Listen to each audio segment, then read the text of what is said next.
नमस्कार,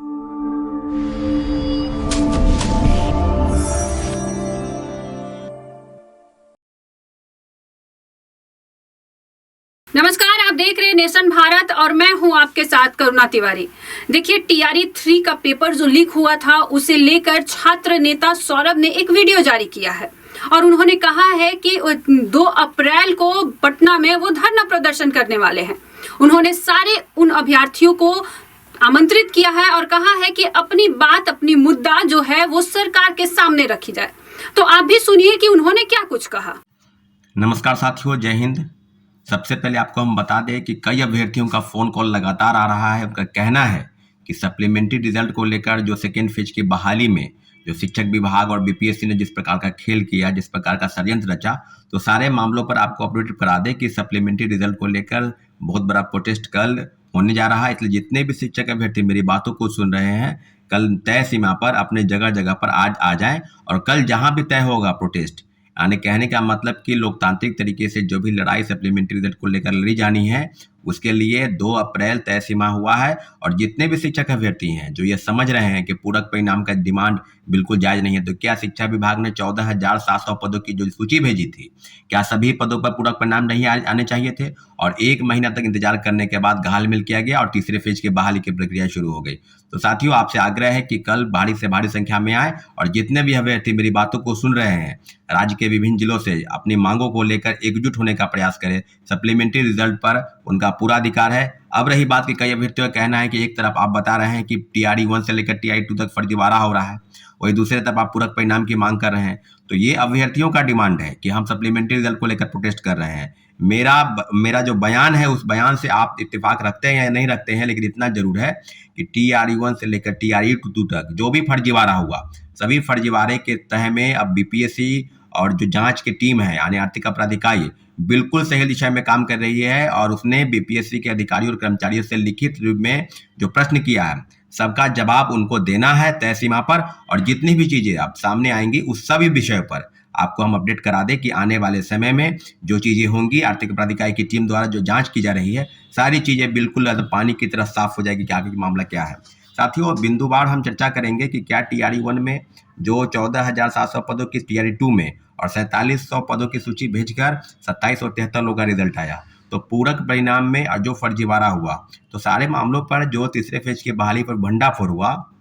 जो आरोपी है, आरोपियों के बयान पर, आरोपियों के कहने पर, जिस जगह पहले विशाल चौरसिया हो, उसके बाद विजेंद्र गुप्ता ने सारे बयान दिए हैं कि टीआरई 1 से लेकर टीआरई 2 तक हूबहू प्रश्न पत्र मुहैया कराया गया। अब सारी चीज़ें बिल्कुल अब सामने आ रही है। अब बताइए, पटना के 90 फीट में एक सेंटर बनाया गया था जहां से लोगों को परीक्षा केंद्र में पहुंचाने की, प्रश्न पत्र मुहैया कराने की और कई चीज़ों की जानकारी वहां से सामने आ गई है कि आर्थिक अपराध इकाई ने बिल्कुल, अब उत्तर प्रदेश से इसके लिंक आ रहे हैं। उत्तर प्रदेश के कई सेटिंग गेटिंग के तहत कई शिक्षा माफियाओं और जो सरगनाओं हैं, शिक्षा के सरगना, उनके साथ उनकी बातचीत हो रही है। तो इस मामले में क्या उत्तर प्रदेश के तमाम जिलों में, चाहे तमाम शहरों में, जैसे कि आपको बता दें कि बनारस हो, लखनऊ हो, कानपुर हो, इलाहाबाद हो, गोरखपुर हो, आदि सब जगहों पर छापेमारी चल रही है। और हजारीबाग से जो गिरफ्तारी हुई, उसमें महिलाओं को तो बेल मिल गया है, परंतु लगभग 300 के आसपास की जो गिरफ्तारी हुई थी, उसमें सारे शिक्षक अभ्यर्थियों का मैं बार बार बीपीएससी से आग्रह कर रहा हूँ कि आप पूरा डाटा, पूरा नाम पता उसके जाहिर करें कि कौन कौन लोग गिरफ्तार हुए हैं, उनका क्रमांक क्या है, किस सब्जेक्ट में वो परीक्षा में बैठने वाले थे, टीआरई 1 से लेकर टीआरई 2 तक जो भी फर्जीवाड़ा हुआ है, सारे का बिंदुवार चर्चा आपको हम बताते चले कि आने वाले समय में इस तरह की चीज़ें हो रही है। अब कहने की ज़रूरत नहीं है कि आर्थिक अपराध इकाई की टीम किस प्रकार से काम कर रही है, लेकिन इतना ज़रूर है कि अगर आप पिछले इतिहास को आप दोहराएंगे तो ये पाएंगे कि 67वीं पेपर लीक कांड में आप ये मानेंगे कि कई लोगों का नाम सामने आ रहा था। कभी पिंटू यादव का नाम आ रहा था, कोई आईएएस रंजीत का नाम आ रहा था, फिर डीएसपी पद पर तैनात रंजीत रजक का नाम सामने आया। उसमें सैकड़ों लोग की गिरफ्तारी हुई। अभी जो मामले सामने आ रहे हैं, उसमें रंजीत रजक सस्पेंड हो गए, फिर उनको कोर्ट में जेल गए, फिर उसके बाद वो फिर सस्पेंशन उनका रिवॉक हो गया, फिर वो ज्वाइन कर लिए। तो कई चीज़ें बिल्कुल अब इस सामने में है कि क्या 67वीं पेपर लीक कांड में कई जो बातें सामने आ रही थी, उस पर लीपापोती हो गया। तो क्या उसी प्रकार से क्या जो तीसरे फेज की बहाली पर लीपापोती होगा? तो लीपापोती का प्रयास किसी भी प्रकार से नहीं होने देंगे। आर्थिक अपराध इकाई बिल्कुल बेहतर काम कर रही है। अगर उन्हें खुली छूट मिली है तो बिल्कुल दूध का दूध और पानी का पानी एक हो जाना चाहिए, क्योंकि बीपीएससी के पूर्व चेयरमैन की भूमिका उनके रहते हुए भी जिस तरह के कारनामे हुए और जिस तरह की चीज़ें TRE 1 से लेकर TRE 2 तक जो क्वेश्चन पेपर प्रिंटिंग प्रेस में छपने से पहले उन लोग के पास कैसे चला गया, क्या बीपीएससी अध्यक्ष के अलावा भी किनको पता था, नहीं पता था, परीक्षा नियंत्रक यानी परीक्षा एग्जामिनेशन कंट्रोलर की भूमिका पर और सारे बिंदुओं पर जो जांच अगर आप पाएंगे तो यह पाएंगे कि आर्थिक अपराध इकाई की जो टीम है बिल्कुल बेहतर काम कर रही है और सारे मामलों पर TRE 1 से लेकर TRE 2 तक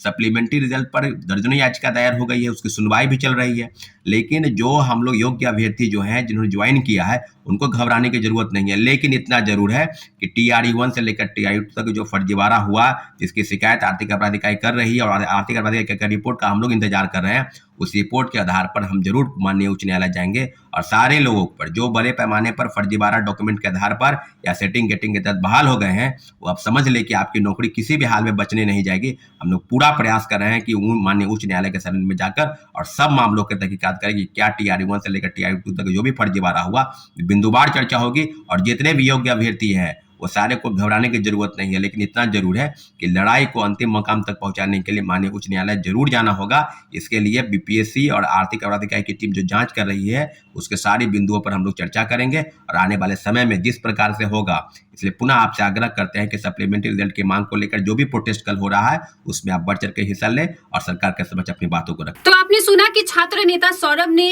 क्या कुछ कहा, वो छात्र के हित में बात की। उन्होंने कहा कि जो TRE 3 का पेपर जो लीक हुआ उसकी जांच अभी तक चल रही है, लेकिन कोई भी जांच की जो रिजल्ट है वो सामने नहीं आ रही है। इसे लेकर छात्रों से भी निवेदन किया। उन्होंने कहा कि आप आइए पटना और 2 अप्रैल को वो धरना प्रदर्शन करेंगे। ऐसे ही और तमाम खबरों के लिए हमारे साथ बने रहे और देखते रहे नेशन भारत।